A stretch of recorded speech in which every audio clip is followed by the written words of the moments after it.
Hi everyone, welcome to History on Trial. This is Dr. Tracey McCarthy. We are going to be talking about the word Negro. We're going to be looking at it in terms of it being used as a racial marker, and we're also going to be looking at it in terms of it being used as a surname.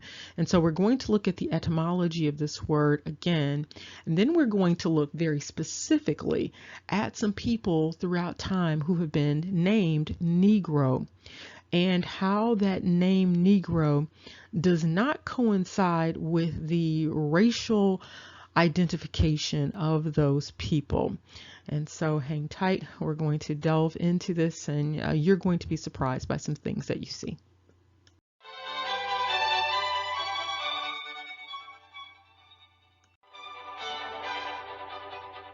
You might recall from earlier discussions that the word Negro is rooted in the Latin, and it translates to black. And in the 16th century, you had Negro coming out of the Portuguese and basically meaning black, the same as Niger or Niger.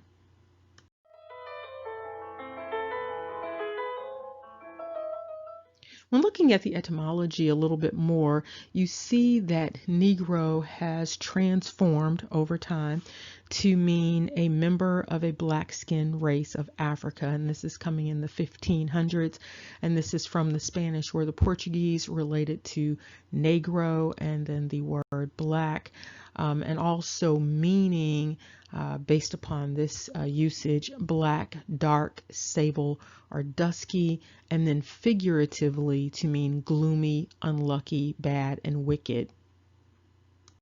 It's important to note, however, that previously individuals in Africa were known as Ethiopians or referred to as a fair. And you may also recall that Ethiopian also translated to this idea of fire or fiery looking or sunburn. This is interesting because this also relates to the word ham or sham or calm.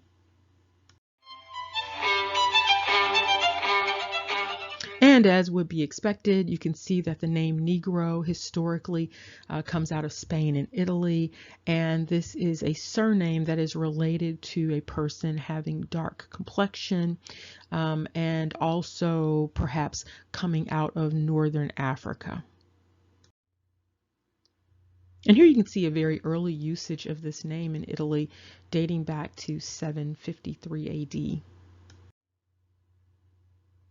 And here you can see the variety in terms of spelling this name. And so you can spell it with Negri or Nigri or Nigra. There's a variety in terms of the spelling of this name.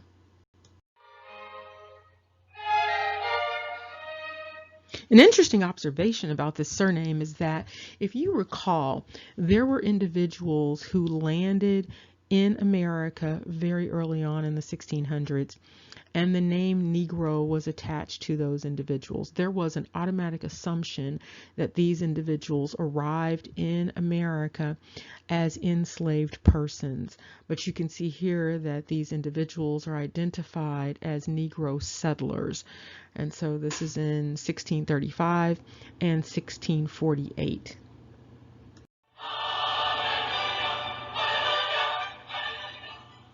What's really interesting about this surname is that for this name to imply an entire racial category of people in Africa, this name is most frequently noted in Italy, followed by Argentina. So you have Italy with almost 4,000, you have Argentina with almost 3,000. You don't get to this name being in Africa until you get into Angola, and you have almost 3,000, and then you have the Philippines at 2,400, and Brazil 2,200, Spain, France next, and in the United States you only have 940 people with this particular surname. And if you recall our discussions about the country of Georgia, you see here that in the Georgian language you have this transliteration of Negro. Now let's jump into the history of this surname for individuals in the United States.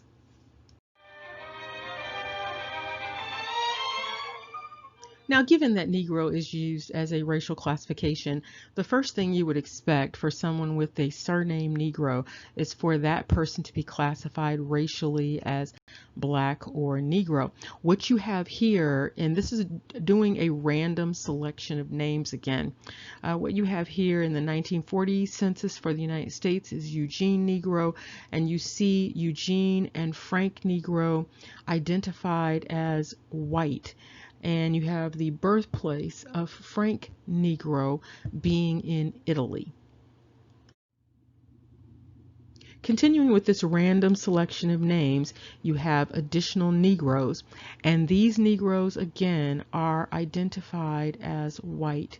You have Edward and Mary, this is 1940 census. Continuing on, you have this bizarre dynamic again with the name Negro, and you see Thomas C. Negro and 2 additional family members, and all of these Negroes are identified racially as white.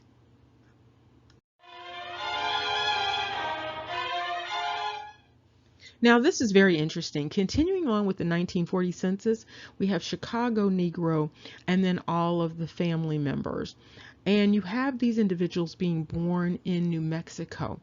And racially, all of these individuals are identified as Indian. Here you have an additional Negro family, and this Negro family is from Germany, and they are also listed as white. And this is from the 1880 U.S. Federal Census.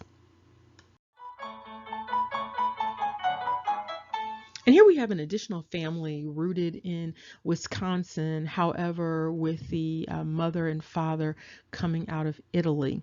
And again, this Negro family is classified as white. And you have John Negro, Lucy Negro, Katie Negro, Peter, James, Mary, Madeline, and John Negro.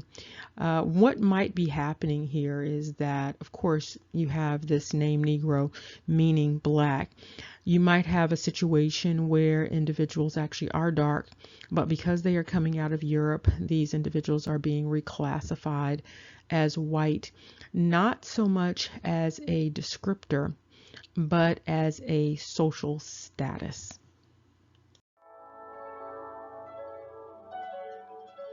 Now we have some census registration cards, and this is from Rhode Island.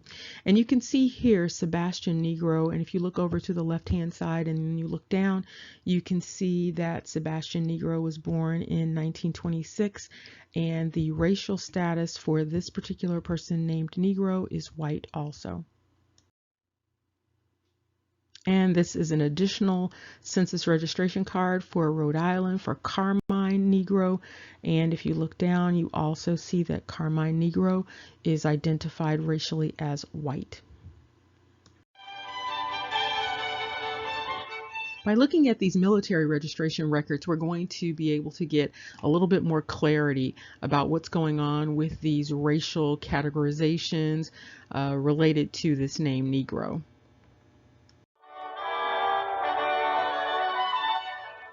These are the best registration cards for the census. These registration cards not only include the person's name, but there's also a description of the person so that you can kind of get an idea of how they were coming to this understanding of the person racially. This is for Mario Negro, and Mario Negro was born in Italy. You can also see the date of birth as 1897. This registration card identifies this person whose name is Negro as white, and you can also see that the eyes are described as brown and the hair described as gray, and the complexion, although this person is identified as Negro, the complexion is identified as light.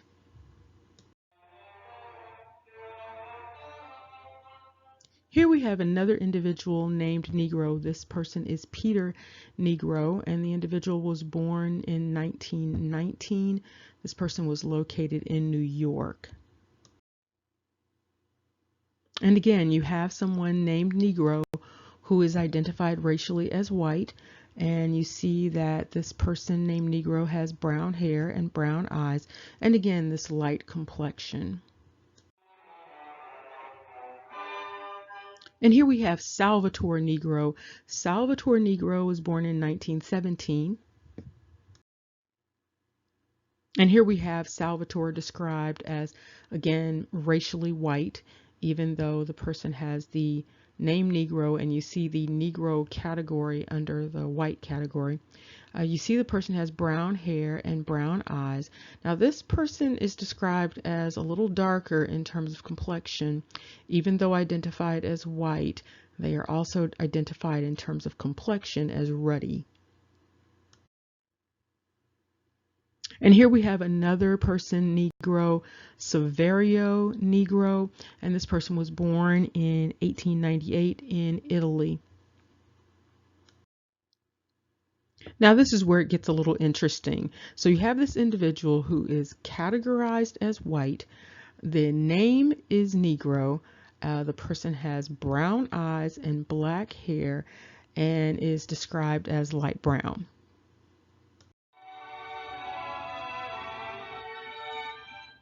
Now here we have someone with the name Negron, and this is Carlos. This person is out of Puerto Rico and born in 1923. Now what's interesting about this is you have this individual with light brown skin, but this time the individual is identified as Negro, in contrast to being identified as white. So the individuals who were coming out of Italy were classified as white, light brown skin, and you have this individual coming out of Puerto Rico, however, being classified as Negro with the qualifier PR. You can also see that this person has brown eyes and black hair. And these are just some examples to show you how individuals can look a variety of ways and still be classified as white. Over on the left, you see an individual with brown eyes and black hair. Person's complexion is identified as dark, and the person racially is classified as white. You see another one over to the right-hand side. Person is identified as light brown. Person is identified racially as white with black eyes and black hair.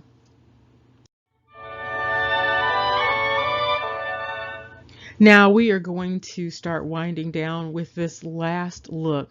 This is a really interesting one. If you look over on the right-hand side, you see an individual identified racially in two ways. You see one mark for white, and then you see another mark for Filipino. This individual, however, has brown hair and brown eyes and a light brown complexion. If you look over to the left, you see another person identified as Filipino again, but this person isn't identified also as white. This person has black hair, black eyes, and dark brown skin.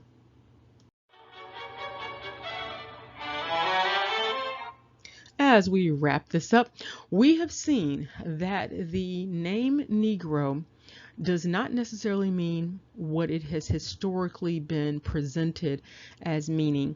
You can see that a variety of people carry this surname, which would mean that this racial group known as Negro is not exactly the racial group that people have been told this racial group is. And so you have a number of individuals coming out of Italy in particular with this name Negro and being described as also white. And so you can see how the term white is actually used as a social construct. The word Negro, meaning black, would suggest that these family members would be individuals with darker skin. It's very unclear in some instances whether the skin was dark or whether the skin was lighter. But what you do have is a little bit of confusion here related to this word Negro, particularly since you have an entire collective of people historically known by the racial category of Negro. And then you have all of these individuals throughout centuries being named and called Negro, and then of course being of the Negro tribe or family or race. But those individuals don't necessarily fit the description that you've been typically given in terms of the word Negro. Now, you do have a dynamic whereby you have individuals coming out of Europe and they may have become white through immigration. And so coming out of Europe, they may have been given the category of white, even though they may have been dark, coming out of Europe, coming into the Americas. And what this would do is it would give them a totally different social status based upon whiteness versus being a Negro that would go along with this name Negro. And so what you also have here is a historical creation of a significant amount of confusion with giving a collective of people across the globe this name Negro to suggest a racial identification, when you have a collective of people also known as Negro who do not have this same racial characterization. So as people become more aware of the usages of these words and some of the psychology behind giving people these different words and descriptors, people will start to think more about the appropriateness or inappropriateness of using these words to describe self or others historically, in the present, and in the future. Remember, knowledge is power. Take care. See you soon.